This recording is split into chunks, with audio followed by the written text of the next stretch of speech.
मुझे मेरे गृह मंत्री जी पर पूरा विश्वास है।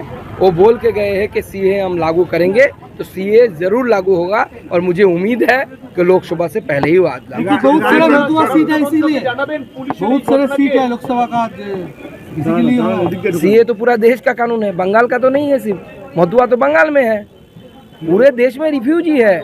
गांधी जी बोल के गए थे कि अगर पाकिस्तान में रह रहे हिंदू माइनॉरिटीज को कभी कुछ दिक्कत होता है तो भारत उससे मुंह फेर नहीं सकता।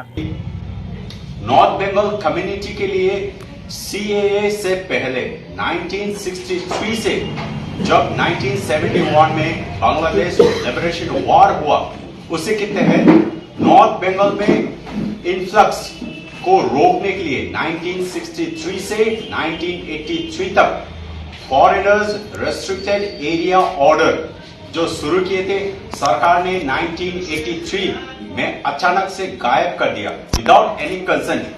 सो हम चाहते हैं कि सीएए के अंदर नॉर्थ बंगाल के कम्युनिटी को सेव करने के लिए सीएए के अंदर जो ये 1963 का फॉरेनर्स रेस्ट्रिक्टेड एरिया ऑर्डर है वो वापस पहले अमेंड करके सीए के अंदर लाना चाहिए in order to safeguard the ethnic community of North Bengal.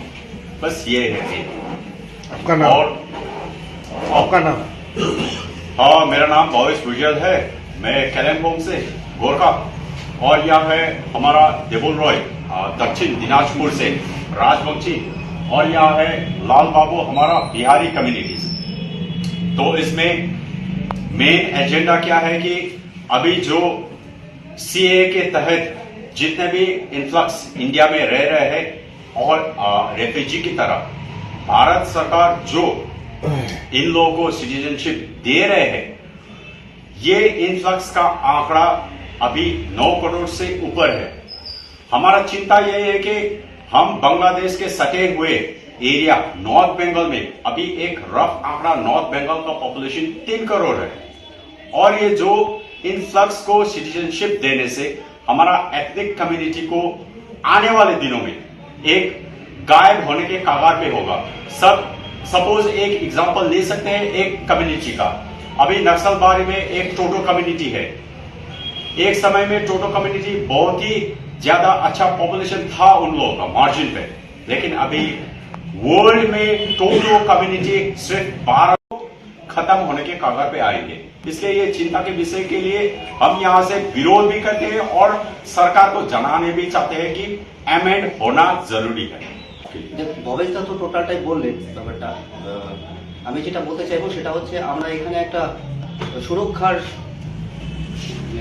আমরা কম অনুভব করছি। এই কারণ যখন সরকার সিদ্ধান্ত নেয় যে সিএএ চালু তখন এই জিনিসটা পরিষ্কার হয়ে যায় যে ভারত ছাড়া অন্যান্য দেশ থেকে যারা ধর্মের জন্য বিতাড়িত হয়ে দেশে এসে আছে তাদেরকে আমরা নাগরিকত্ব দেব, ভারত সরকার দেবে। কিন্তু আমরা এটা কিভাবে বুঝবো যে যারা সরকার যখন এটা পরিষ্কার করে ফেললো যে শুধুমাত্র মুসলমান বাদ দিয়ে সবাইকে নাগরিকত্ব দেবে, তো আমরা এটা কি করে জানবো যে সবাই এখানে যারা এসে আছে তারা মুসলমান নয়? এটা একটা ব্যাপার। তারা আইএসএর এজেন্টও হতে পারে, অনেকে হিন্দু নাম ধারণ করে আমাদের এখানে এসে থাকতে পারে। তো সরকার এটাও আগে পুষ্টি করুক যে কোনটা হিন্দু কোনটা মুসলমান, বা হচ্ছে শুধুমাত্র ভোট ব্যাংক পলিসি ব্যবহার করলে হবে না, আমাদের সুরক্ষার ব্যাপারটাও সরকারকে নিশ্চিত করতে হবে। আর যদি এখানে তো ডেভেলপমেন্টের দিক থেকে আমরা উত্তরবঙ্গে একদমই কিছুই নেই, উপরে যদি এই লোকগুলোকে আমাদের উপর আরো চাপিয়ে দেওয়া হয় তাহলে আমরা এখানে পুরোনো জনগোষ্ঠীগুলো আছি, আমরা হয়তো ভবিষ্যতে এই কয়েক বছরের মধ্যে নিজেদের অস্তিত্ব সংকটের মধ্যে চলে যাবে। এটাই বাদ বাকি তো ভবিষ্যৎ। আপনাদের সংগঠনের নাম কি?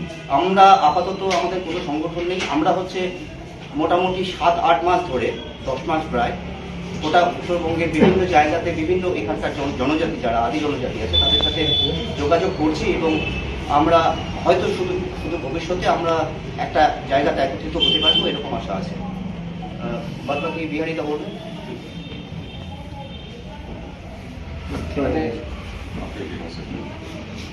यहाँ पर जो हमारे भवेश भाई ने बोले वो बात भी सही है, बिल्कुल भाई ने भी बोले वो बात सही है।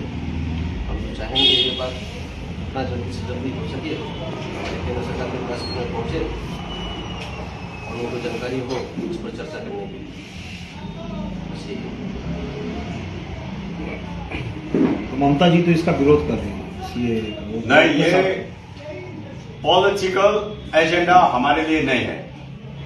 हमारे ये ममता सरकार को भी सपोर्ट नहीं करना है या केंद्र सरकार को भी सपोर्ट नहीं करना है। हमें चिंता है सिर्फ नॉर्थ बंगाल के एथनिक कल्चर के लिए। तो इसमें चाहे ममता सरकार सपोर्ट करे या विरोध करे, हमें इसे कोई फर्क नहीं पड़ता है। हम सिर्फ चाहते हैं कि जो ये फॉरेनर्स रेस्ट्रिक्टेड एरिया एक्ट 1963 है, नॉर्थ बंगाल में अमेंड करके लागू होना चाहिए। उसके बाद सीए लागू हो या ना हो सरकार के ऊपर, क्योंकि इसी के तहत दार्जिलिंग, कुचबिहार, मालदा, दक्षिण दिनाजपुर, अलीपुरद्वार, जलपाईगुड़ी सब एरिया में आईएलपी लगता था, इनर लाइन परमिट। यदि इनर लाइन परमिट 83 के बाद खत्म किया है तो इन्फ्लक्स तो बड़ा है। अभी ये इनर लाइन परमिट और ये फॉरेन रेस्ट्रिक्टेड ऑर्डर लागू हो तो सब हमारे एथनिक कल्चर के ऊपर, चाहे सीए के आधार से जितने भी रेफ्यूजी को सिटीजन मिल रहा है ऑल ओवर इंडिया में, हमें उसे चिंता नहीं है। हमें चिंता है सिर्फ अपना एथनिसिटी बचना चाहिए, हमारा ये जमीन बचना चाहिए।